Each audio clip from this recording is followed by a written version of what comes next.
Bumi terbentuk sekitar 4,6 miliar tahun yang lalu bersamaan dengan terbentuknya tata surya. Awalnya ada awan besar berisi gas dan debu di luar angkasa yang disebut nebula. Karena gravitasi, nebula ini menyusut dan membentuk matahari. Bumi terbentuk dari proses akresi, yaitu tumbukan benda-benda langit kecil seperti asteroid dan meteorit. Pada awalnya, bumi berupa bola panas dengan permukaan yang masih meleleh dan dipenuhi oleh magma. Proses akresi yaitu penggabungan partikel-partikel kecil menjadi benda yang lebih besar karena tumbukan yang terus-menerus. Ada 3 lapisan utama pada bumi, yaitu inti bumi yang terletak di pusat bumi, mantel bumi yang terletak di antara inti dan kerak bumi yang berada pada lapisan paling luar dan paling tipis.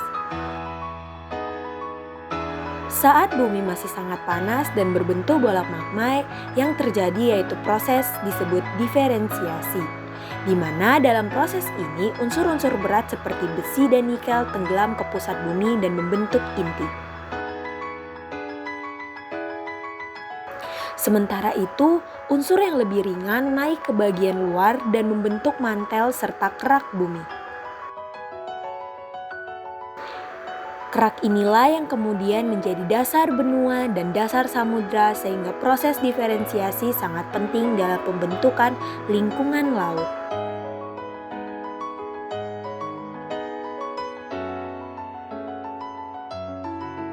Lalu kita akan membahas dari mana sih asal air dan laut di bumi ini? Pada awal pembentukannya, bumi masih sangat panas dan aktivitas gunung apinya itu masih sangat tinggi. Dari aktivitas ini keluar berbagai gas, salah satunya adalah uap air.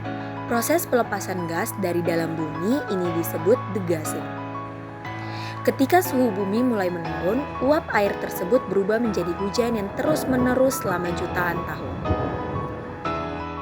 Air hujan tersebut kemudian mengalir dan terkumpul di daerah yang lebih rendah, yaitu cekungan-cekungan besar di permukaan bumi. Dari proses inilah lautan purba mulai terbentuk.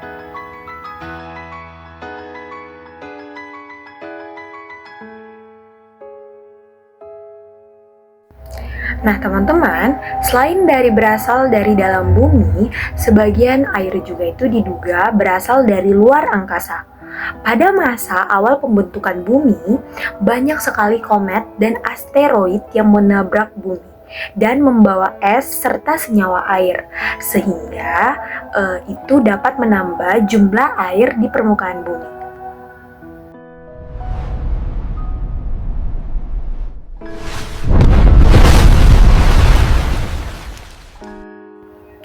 Nah, seiring dengan berjalannya waktu dan proses geologi seperti pergerakan lempeng tektonik, lautan terus berkembang hingga membentuk samudra dan laut seperti yang kita kenal saat ini.